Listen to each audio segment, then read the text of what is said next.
Today we're going to make some cinnamon rolls, and the thing I like most about any cinnamon roll is the very center.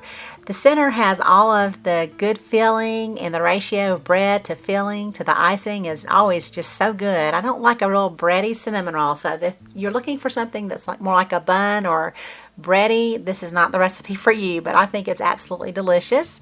The best thing is we're going to use the Angel Biscuit dough that I showed you how to make recently, and you know that dough is refrigerated, so most of the time I have some of this in my refrigerator that I can use for a lot of different things, and one of which are these cinnamon rolls.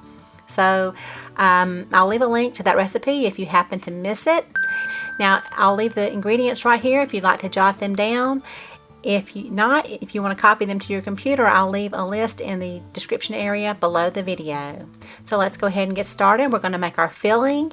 Just add your softened butter with the sour cream and the spices, which is cinnamon, cloves, and fresh ground nutmeg, along with some vanilla and your salt, and then just beat that and whip it up really nice till it's nice and creamy. And then we'll go ahead and start on our dough.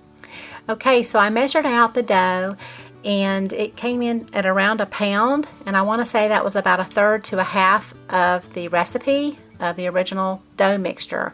So it's not all of the dough because I always like to have some for biscuits or something like that, so I'm only using about a pound of it. And then I'm not going to knead it heavily. I'm just a couple times folding it over. But what I am going to do is roll this out very thin as you can get it, okay?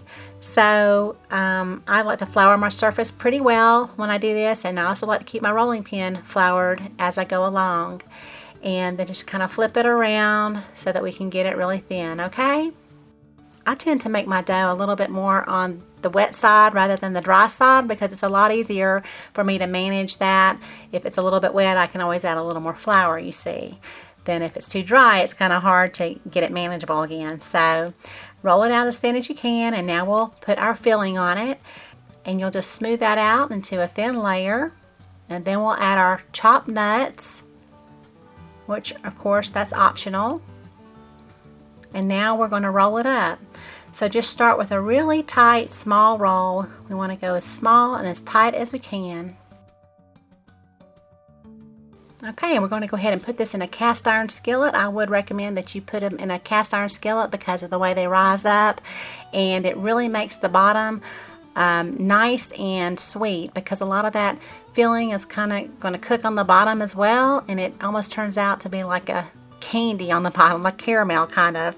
It's not soft though, it's kind of crunchy with the bread. It's really good.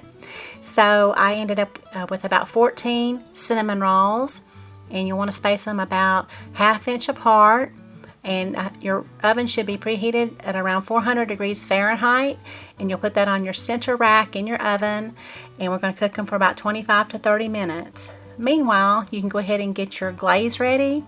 And all I'm doing is combining some powdered sugar, which I sifted, and with a little bit of vanilla bean paste and some almond extract, along with a little bit of milk and some corn syrup. And I'll leave a link to that glaze if you'd like to check it out.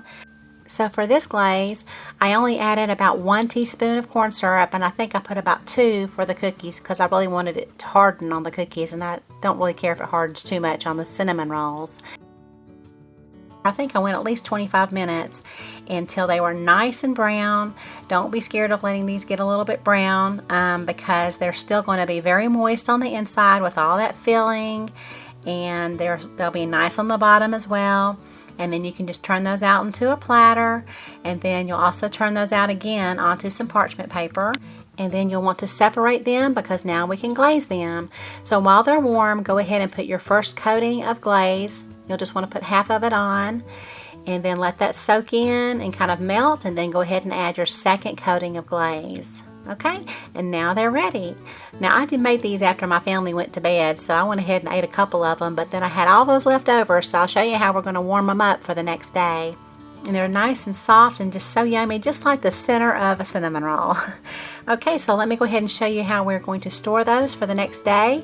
I went ahead and put those in a casserole dish on the parchment paper. I just trimmed the parchment paper down a little bit. And now you'll want to butter some tin foil. Don't forget to put butter on your tin foil.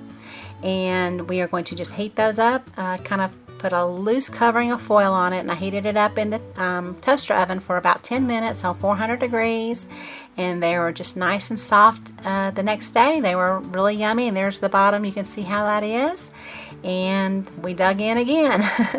So I hope that you can give it a try. They are so good. I just love them. And like I said, this is not a recipe for a real bready cinnamon roll. It's the center of the cinnamon roll, okay? So thanks so much for watching, and you guys have a beautiful day. Bye-bye.